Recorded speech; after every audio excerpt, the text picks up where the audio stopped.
सरकारी नौकरी, ये दो शब्द सुनते ही ना लाखों लोगों की आंखों में एक सपना चमकने लगता है। पर क्या ये सपना हमेशा सुनहरा ही होता है, या फिर कभी-कभी ये एक ऐसा जाल बन जाता है जिससे बाहर निकलना बहुत मुश्किल हो जाता है?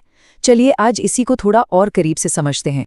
तो इस पूरी कहानी को समझने के लिए सबसे पहले जरा सोचिए, एक कुर्सी है, बस एक। लेकिन ये कोई मामूली कुर्सी नहीं है। ये वो कुर्सी है जिस पर बैठने का सपना हर कोई देखता है। ये पावर, रिस्पेक्ट और सिक्योरिटी की कुर्सी है। अब सोचिए, उस एक कुर्सी के लिए कितने लोग हैं? 1, 200 नहीं, पूरे 10 लाख बच्चे, 10 लाख लोग उस एक कुर्सी के लिए लाइन में लगे हैं। और बस यहीं से सारी कहानी की शुरुआत होती है। ये एक ऐसी दौड़ है जो शुरू होने से पहले ही बहुत मुश्किल है। और पता है, इसी को कहते हैं सरकारी नौकरी का जाल। एक ऐसी रेस जहां जीतने की उम्मीद बहुत कम है, लेकिन फिर भी दौड़ने वालों की भीड़ हर साल बस बढ़ती ही चली जाती है। ये एक ऐसा चक्रव्यूह है जिसमें जाना तो आसान लगता है, पर बाहर निकलना उतना ही मुश्किल। जरा देखिए कि इस एक कुर्सी के लिए क्या क्या दांव पर लग जाता है। खेलना कूदना छोड़ दिया, दूसरे सारे काम बंद कर दिए, दिन किताबों से शुरू, रात किताबों पर खत्म। पर नतीजा क्या होता है? सिर्फ एक इंसान उस कुर्सी तक पहुंचता है और बाकी के 9,99,999 लोग बस उस दौड़ में पीछे खड़े रह जाते हैं। तो सवाल ये है कि आखिर इस नौकरी में ऐसा भी क्या है, ये इतनी स्पेशल क्यों है कि लोग इसके लिए अपनी जिंदगी के सबसे कीमती साल तक देने को तैयार हैं? चलिए इस सपने को थोड़ा और गहराई से समझते हैं। ये लाइन तो हम सबने कभी ना कभी कहीं ना कहीं जरूर सुनी होगी। बेटा, एक बार सरकारी नौकरी लग गई ना तो समझो जिंदगी सेट है। इसका मतलब सिर्फ तनख्वाह नहीं होता, इसका मतलब होता है समाज में इज्जत, फ्यूचर की सिक्योरिटी और एक टेंशन फ्री लाइफ की गारंटी। और ये सपना बचपन से ही हमारे दिमाग में डाल दिया जाता है। और ये सपना आता कहाँ से है? ये हमें मिलता है हमारे पेरेंट्स से, समाज से, टीवी और अखबारों में छपने वाली सक्सेस स्टोरीज से। और आजकल तो सोशल मीडिया भी इसमें पूरा पूरा योगदान दे रहा है। चारों तरफ से बस एक ही आवाज आती है कि कामयाबी का सीधा रास्ता मतलब सरकारी नौकरी। पर सोचने वाली बात यह है कि ये जो सुनहरा सपना है, ये धीरे धीरे एक जाल में कैसे बदल जाता है। ये एक रात में नहीं होता। ये 4 स्टेप्स की एक प्रोसेस है जो धीरे धीरे किसी को भी अपनी पकड़ में ले लेती है।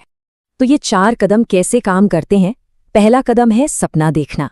किसी की कामयाबी की कहानी सुनी और लगा अगर ये कर सकता है तो मैं भी कर सकता हूं। दूसरा कदम, सब कुछ छोड़ देना। कोई और काम नहीं, कोई नई स्किल नहीं, दोस्तों से मिलना जुलना बंद, दुनिया बस किताबों और कोचिंग में सिमट जाती है। तीसरा कदम है समय का गुजरना। देखते ही देखते 18 साल की उम्र 25 की हो जाती है, पर हाथ में कुछ नहीं आता। और फिर आता है चौथा और सबसे तकलीफदेह कदम, मन का टूटना। और फिर अंदर से एक आवाज आने लगती है, मैं किसी काम का नहीं। जब सालों की मेहनत का कोई नतीजा नहीं निकलता तो इंसान को अपनी ही काबिलियत पर शक होने लगता है। फिर नजर जाती है अपने दोस्तों पर जो शायद पढ़ाई में उतने अच्छे नहीं थे, पर आज अपनी अपनी जिंदगी में सेट हो गए। कोई नौकरी कर रहा है, किसी ने अपना छोटा सा काम शुरू कर लिया है, और ये तुलना दिल में चुभती है। और आखिर में ये कड़वा सच महसूस होता है कि मैं इस रेस में बहुत पीछे रह गया। यहीं से स्ट्रेस, निराशा और कभी कभी गुस्सा शुरू होता है। ये इस जाल का सबसे खतरनाक हिस्सा है, जहां इंसान अपनी उम्मीद खोने लगता है। तो 1 मिनट रुकते हैं और सोचते हैं, क्या आखिर ऐसा होता क्यों है? सबको नौकरी मिल क्यों नहीं सकती? इसका जवाब इमोशंस में नहीं, बल्कि सिंपल मैथ्स में छिपा है।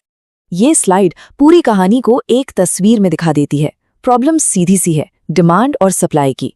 आप देख सकते हैं नौकरी चाहने वालों की लाइन आसमान छू रही है, जबकि सरकारी नौकरियों की संख्या बहुत बहुत कम है।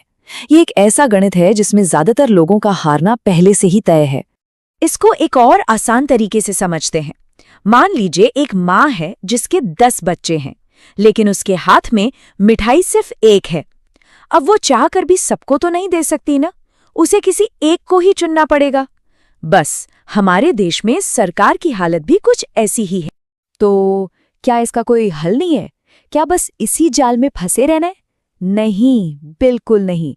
इस जाल से बाहर निकलने का एक रास्ता है, और वो रास्ता बाहर नहीं, हमारे अंदर है।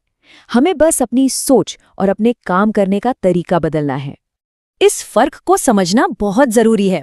देखिए, कभी कभी लॉटरी का एक टिकट खरीद लेना ठीक है, चलो एक छोटी सी उम्मीद है, लेकिन क्या कोई उस लॉटरी के लिए अपना घर बेच देगा? नहीं ना, वो तो बेवकूफ़ी होगी। सरकारी नौकरी की तैयारी करना उस लॉटरी के टिकट जैसा होना चाहिए, एक कोशिश। लेकिन उसके लिए अपनी जिंदगी के 5-6 साल दांव पर लगा देना और कुछ भी नया न सीखना, वो अपना घर बेचने जैसा है। तो फिर समझदारी वाला रास्ता क्या है? बहुत सिंपल है। सरकारी नौकरी की तैयारी जरूर कीजिए, लेकिन साथ में कोई ऐसा हुनर, कोई ऐसी प्रैक्टिकल स्किल भी सीखिए जो आपके काम आए, जो आपको पैसे कमाने का एक जरिया दे। इसे प्लान बी कहिए या स्मार्ट प्लानिंग, पर ये आपको गिरने से बचाता है। और अब सबसे जरूरी बात पर आते हैं। हमें ये याद रखना होगा कि असली सच क्या है, और वो सच ये है कि जिंदगी किसी एक नौकरी या किसी एक कुर्सी से कहीं ज्यादा बड़ी और कीमती है। ये बात हमेशा याद रखें। नौकरी से ज्यादा कीमती आपका हुनर होता है। नौकरी आज है, कल शायद ना हो, पर आपका हुनर, आपकी स्किल जिंदगी भर आपका साथ देगी। वो आपसे कोई नहीं छीन सकता। उस एक कुर्सी से कहीं ज्यादा बड़ा आपका आत्मविश्वास होता है। अगर खुद पर यकीन है तो किसी और की दी हुई कुर्सी की जरूरत नहीं पड़ती। आप अपनी मेहनत से अपनी कुर्सी कहीं भी कभी भी बना सकते हैं। और आखिर में ये समझिए कि कामयाबी का कोई एक फिक्स रास्ता नहीं होता। जिंदगी एक बहुत बड़ी सड़क है जिसमें हजारों गलियां और मोड़ हैं। अगर एक रास्ता बंद हो जाए तो हजारों नए रास्ते खुल जाते हैं। बस नजर खुली रखने की जरूरत है। तो आज मैं आपको इसी एक सवाल के साथ छोड़कर जा रहा हूं। उस एक कुर्सी की चिंता करने के बजाय क्या ये सोचा जा सकता है कि मेरा हुनर क्या है, मैं दुनिया को क्या दे सकता हूं? उस कुर्सी के पीछे की भीड़ का हिस्सा मत बनिए, अपनी काबिलियत को पहचानिए, क्योंकि असली ताकत वही छिपी है।